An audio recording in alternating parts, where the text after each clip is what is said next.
उत्तर प्रदेश में लगातार अपने कुनबे को मजबूत कर रही बीजेपी एक और दाव खेलने जा रही है, जिसमें अब पार्टी के नए सदस्य के तौर पर 4 चेहरे बहुत जल्द बीजेपी का दामन थामने जा रहे हैं। इससे पहले ओम प्रकाश राजभर ने एनडीए को ज्वाइन किया और उसके बाद दारा सिंह चौहान पार्टी की सदस्यता लेकर वापसी कर चुके हैं।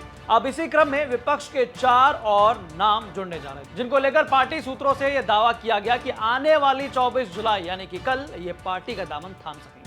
तो आइए जानते हैं कौन है वो 4 बड़े नेता। नमस्कार, मैं गौरव कुमार पांडे हाजिर हूं यूपी तक पर। आपको बता दें कि इस लिस्ट में नाम समाजवादी पार्टी और आरएलडी के गठबंधन के साथियों का है। तो सूत्रों के मुताबिक साहब सिंह सैनी, सुषमा पटेल, राजपाल सैनी और जगदीश सोनकर बहुत जल्द बीजेपी का दामन थाम सकते हैं।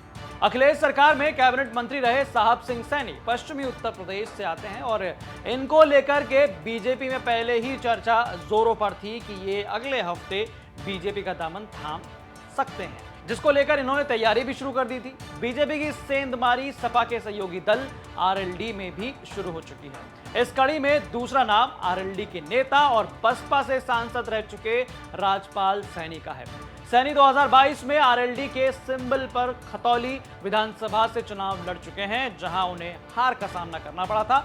दोनों ही नेता पिछड़ी बिरादरी से आते हैं। ऐसे में पिछड़ों को साधने की कवायद में पहले से ही बीजेपी इन बिरादरी के नेताओं को तवज्जो दे रही है। तो ये 2 बड़े नाम ये काफी पश्चिमी उत्तर प्रदेश में फायदा बीजेपी को दिला सकते हैं। वहीं दूसरी तरफ इस कड़ी में जो तीसरा नाम है वो है सुषमा पटेल का, जो कि समाजवादी पार्टी से आती हैं, जिन्होंने 2022 की विधानसभा चुनाव में जौनपुर की मड़ियाओं सीट से सपा के सिंबल पर चुनाव लड़ा था।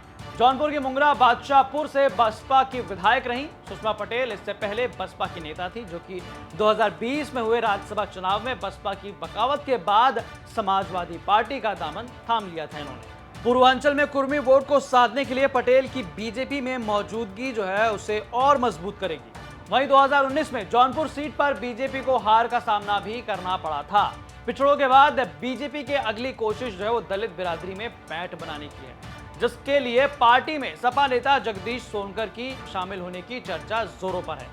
जौनपुर से 4 बार विधायक रहे सपा नेता जगदीश सोनकर 2017 में मछली शहर से विधायक थे। वहीं 2022 के चुनाव में भी सोनकर को टिकट तो मिला, लेकिन ऐन मौके पर उनका टिकट काट दिया गया और रागिनी सोनकर को समाजवादी पार्टी ने प्रत्याशी के तौर पर चुनाव लड़ाया, जिसके बाद से जगदीश सोनकर लगातार समाजवादी पार्टी से नाराज चल रहे थे और अब बीजेपी में उनकी नई पारी की शुरुआत होने की चर्चा वो जोरों पर है। वहीं पार्टी सूत्रों के मुताबिक आने वाली 24 जुलाई को ही सभी नेता पार्टी का दामन थाम लेंगे और उनके साथ बाकी कुछ और दलों के नेता भी पार्टी में शामिल हो सकते हैं। बीजेपी लगातार उत्तर प्रदेश में अपनी पैठ मजबूत कर रही है और खास तौर पर पिछड़ा और दलित नेताओं पर पार्टी की नजर है। इन सीटों पर पार्टी पिछले चुनाव में कम मार्जिन से हारी, वहां पर सबसे ज्यादा फोकस किया जा रहा है, खासतौर पर उत्तर प्रदेश के आने वाले लोकसभा चुनाव के मद्देनजर। जातिगत समीकरणों को साधते हुए दूसरे दलों के कद्दावर नेताओं को लगातार पार्टी से जोड़ा जा रहा है। वहीं दूसरी तरफ लखनऊ में शनिवार यानी 22 जुलाई को बीजेपी के संगठन महामंत्री बीएल संतोष के लखनऊ दौरे के दौरान उत्तर प्रदेश के बीजेपी अध्यक्ष भूपेंद्र चौधरी ने भी कहा कि आने वाले समय में पार्टी विचारधारा के साथ जो लोग जुड़ना चाहते हैं वो पार्टी में दिखाई देंगे।